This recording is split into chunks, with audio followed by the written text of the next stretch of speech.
So in this video, I'm going to show you exactly how I took this dog from extreme levels of reactivity to both people and dogs through to a dog that can go to a coffee shop just like this in the space of one day. And I'm going to show you exactly how we did it. And that always starts by, first of all, trying to understand where the behavior is coming from. She just vocalizes and pulls on the leash. The dog's coming down the road now. I'll generally go on the other side of the road. Now it's a trial to stop and have a cup of coffee.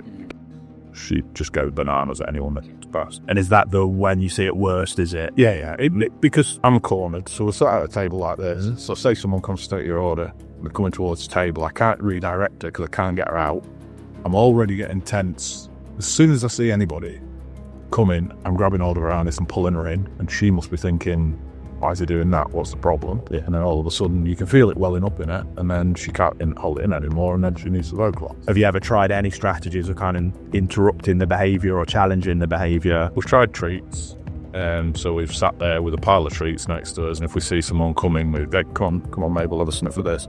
And it works to some degree, but not totally. But I think we understand that we're the problem here. We're not giving her... I'm quite confident that if I can communicate or we can communicate the right signals to her, then it's okay, and that she doesn't need to do this, then I'm sure she'll grab it. So I'd like to see it.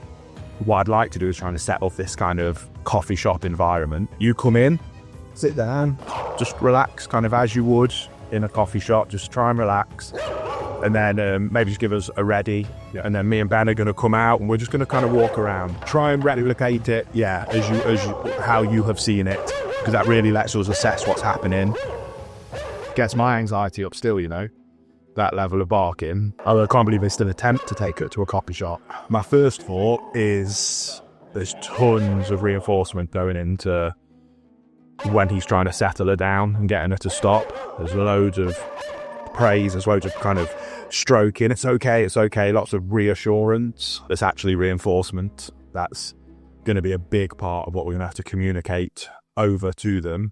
First of all, I wanted to start by building some engagement and making sure our relationship started off on a fun, positive note. After that, we tuned up the dog and got it on a better piece of equipment to allow us to communicate more effectively.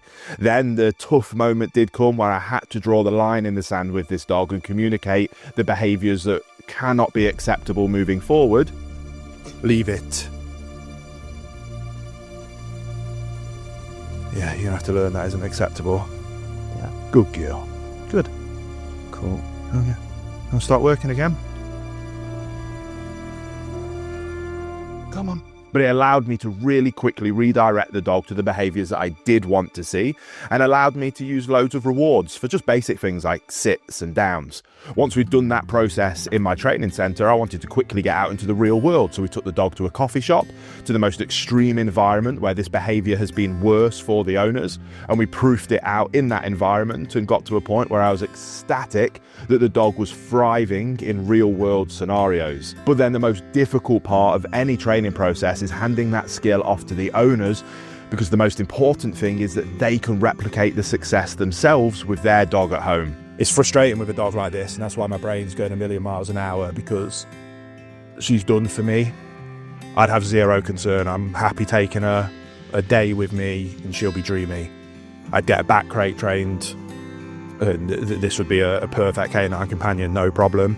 It's just that big piece of the puzzle of handing these things over to the owners in the way that will work best for them, not for me. And obviously that was quite assertive leadership. And I'm not sure whether they're going to be able to recreate that. No disrespect, it's just it's different strokes for different folks, isn't it? She showed an explosive reactivity moment, and in that moment I kind of interrupted the behaviour. So I used a bit of pressure with a leave it command, and then we couldn't get her to do it again with people. Then we brought dogs out and it happened again, so I had to interrupt it, and then we couldn't get her to do it with dogs again. We do this all day, every day, for decades. So it's quite comfortable for us to know what the right amount of pressure is, what's a bit too much, what might not be enough. And again, our job is going to be helping you guys be able to do the same thing. So it always starts with helping the owners understand where their dog's problem behaviours are coming from. And in certain situations, it might be a little bit of a difficult conversation of helping them understand the mistakes that they've been making. I think you've got quite high drive working spaniel on your hands. One of the things that we noticed is that when she's really spinning up in that behaviour, she looks like a spaniel that's out working in the field, beating for birds and stuff. She is, I think in her head, she's like, this is my job. And she's taking her job very, very seriously, as spaniels do. And in her little mind, she's doing a really good job, because the people that come to deliver the coffees go, that worked, I'll definitely do that again next time. And it happens over and over and over again. Or you leave and the same thing has occurred. If that separation between that person has happened and I did that based off the behaviour that I displayed. So I think that's why that's become quite a deep habitual behaviour. So then we go through the process of teaching the dog what its job actually is. And for this spaniel, when we're out in the real world and the dog's on a lead, its job needs to simply be to follow its owners calmly and quietly. I know it's a lot, but it looks a lot easier than it is, especially if you watch someone like me or Ben do it that have done this a lot. If it feels a bit clumsy or clunky at the minute, that's completely normal. And now the owners have tuned their dog's engagement up, built a better relationship, and started this process of giving the dog a new job. I want to recreate the same coffee shop environment that we assessed at the start of the day and help them work through that process. Out. Leave it. Down. Leave it. Down. Leave it. Down. So what I would suggest there is that the interruption piece of the puzzle isn't snappy enough. Yeah. You're controlling the situation nicely, but that isn't going to see the behaviour decrease over time. I'm going to interrupt the behaviour and she'll think that it's you, if that makes sense. Down. Good. So the same principle applies there. So again, she thinks this is you. Leave it. So you can pressure her down now. So she thought that was you.